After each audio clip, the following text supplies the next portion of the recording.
Hey there, it's Paul Mark coming to you from our roastery, from Transcend Coffee's roastery called RGT. I'm sitting in front of our very orange K&M UG22. So this roaster is a 22 kilogram roaster. That's the capacity, 2.2 pounds per kilogram.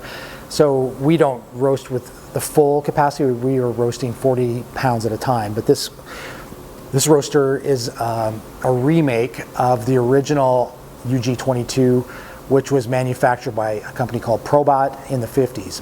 We used to roast coffee actually on a refurbished old Probot, but then K&M got permission from Probot to remake the UG22, and they did it basically built around the same designs as the original roaster, but with modern day controls. So the gas burners are much more precise. We have much more control in terms of how much gas gets to the drum. We have control over the drum rotation speed. We have control over the airflow within the roaster and the ventilation system that's attached to the roaster. So while the overall design goes back to the original 1950s era Probot UG22, it's been updated with more modern day controls, which gives us the ability to tweak and just, it gives us that much. It's kind of the difference between a nimble speedboat versus a big old tugboat that just sort of you don't really have any control over. So this is what we roast on. I started roasting full-time for Transcend about 2.5 months ago, so I'm full in the thick of it again. It's a full circle, obviously, for me. I started roasting for Transcend back in 2006, 19 years ago. I can't believe it's that long ago. And now I'm doing it all over again. So here I am roasting 19 years later. Let's talk a little bit, before we get into the sort of the ins and outs of the actual roast, let's talk a little bit about roasting, generally speaking, when it comes to conveying flavors and uniqueness. Because when I first started Transcend back in the day, I really didn't know anything about coffee, and so I was a wine guy. I got into wine pretty seriously when I was going to law school. I hold a level 3 advanced certificate or designation with WSET, which is a wine tasting certificate. And so that was sort of the foundational aspect for me when it came to taste training.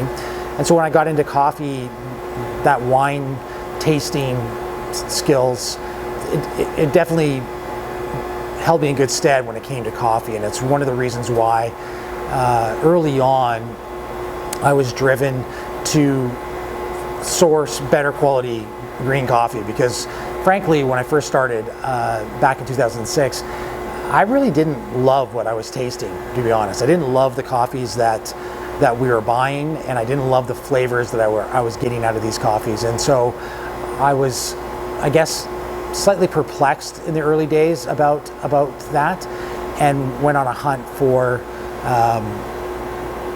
better quality. And that's what drove us to start searching online. It was sort of the advent of the internet at the time, and I found actually the Best of Panama website, which was a national coffee competition held by the Panamanians, and they were sort of the first ones to do it, and they assembled an international panel of judges that actually met in Panama, and then they basically tasted samples of various producers' coffees, ranked them, awarded first place down to whatever, and then they had an online auction afterwards. And in 2007, we basically purchased the 7th best coffee, I think, out of the competition, Finca Santa Teresa, and that was sort of the first aha moment for me in terms of sort of going, yes, there's a really, really great tasting coffee.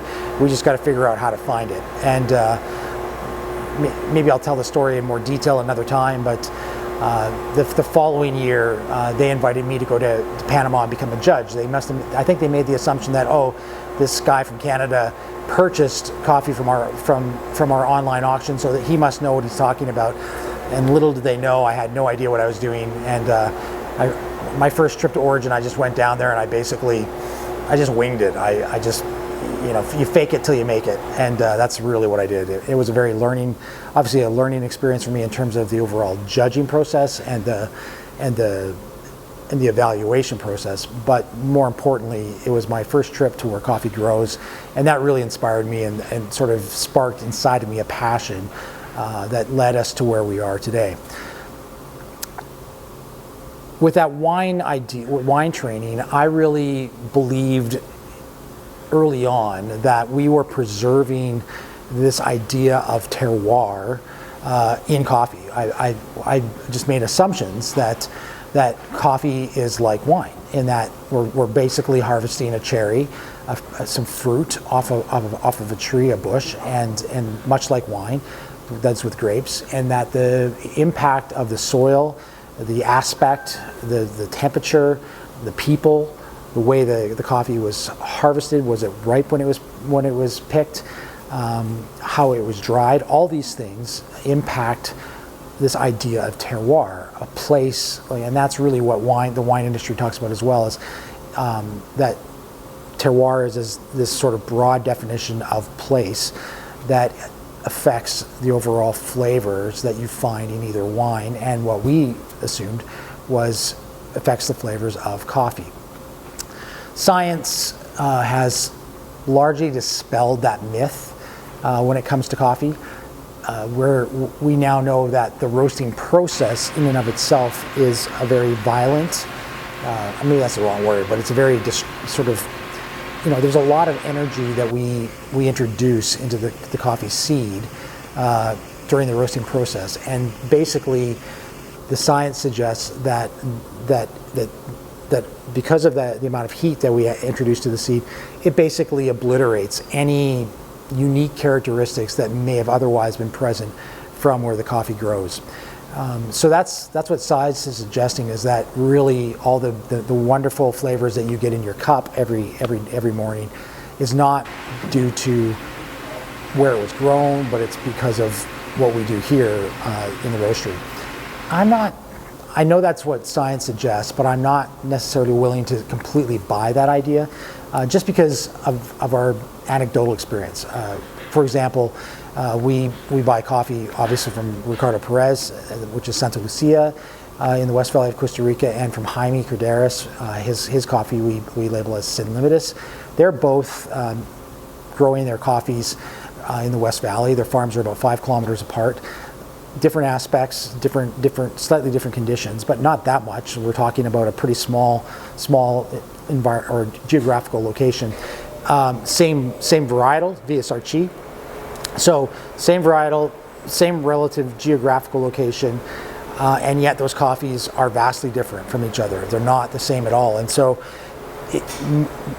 my thoughts go along the lines of, if roasting is the only thing contributing flavor to the coffees, then those two coffees should taste the same, and they don't. So there is something to be said about terroir, but I think that it's a minor element to the end product compared to what we used to think, which was this idea that we were doing everything we could to preserve terroir.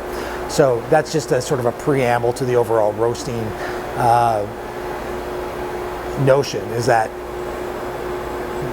most of the magic does actually happen in the roaster itself, but I'm unwilling to concede the impact that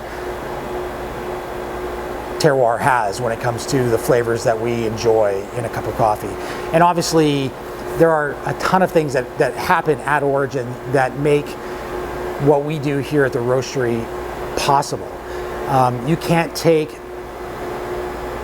the old adage is true, garbage in, garbage out. You can't take garbage coffee and turn it into great coffee. It's impossible. Most of the coffee grown on the planet is not the best quality, to be honest. And quality is largely driven by attentive input at Origin. How well is the coffee nurtured as it's being grown? Is it getting fed? Is it getting the proper nutrients during its growth process?